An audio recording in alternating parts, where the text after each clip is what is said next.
Le rôle de la direction des investissements est de proposer à nos instances de gouvernance la politique d'investissement et la politique d'investissement responsable et ensuite d'en garantir la bonne mise en œuvre.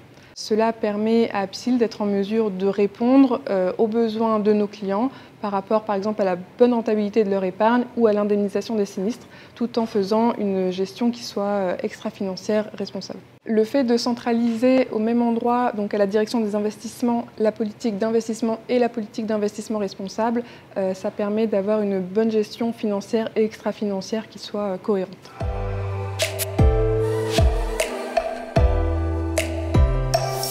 Apicil AM, c'est la société de gestion d'actifs du groupe Apicil. Nous avons la gestion des fonds de groupe ainsi que celle de nos propres clients. En tant qu'investisseurs responsables, nous considérons que nous avons l'obligation d'inclure les critères environnementaux, sociaux et de gouvernance dans leur choix de nos investissements.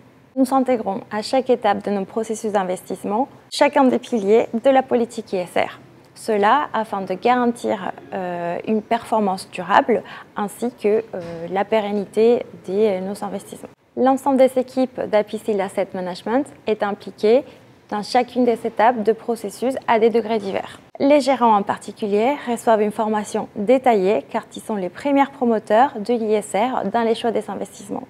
En ce qui concerne le reste des fonds d'Apicil AM, nous avons notre propre politique ISR, mais elle reste tout à fait conforme aux valeurs et principes de groupe.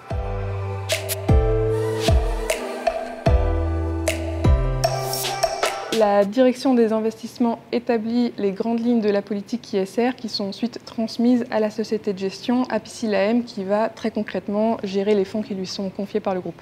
Donc pour redonner un peu des exemples de lignes directrices, ça va être, on demande d'avoir une progression de mois en mois des notes moyennes extra-financières des portefeuilles. Et cette note extra-financière va venir en quelque sorte évaluer l'engagement RSE de l'entreprise, comment elle gère les sujets environnementaux et sociaux au sein de son entreprise et également la qualité de sa gouvernance. On va demander aussi à ce qu'on limite les investissements dans des entreprises avec des impacts qui sont trop négatifs. Par exemple, on exclut de nos portefeuilles les entreprises qui sont fortement liées au tabac ou à l'alcool. Pour suivre la mise en place des évolutions liées aux aspects environnementaux, sociaux et de gouvernance, nous avons des échanges réguliers entre la direction des investissements et Apicil Asset Management, comme par exemple leurs ateliers ISR que l'on réalise chaque semaine.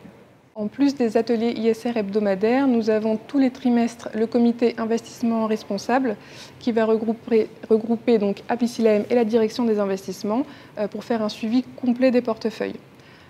Durant ces suivis, on peut se rendre compte qu'une de nos entreprises en portefeuille ne respecte plus ou n'est plus conforme à la politique d'investissement responsable.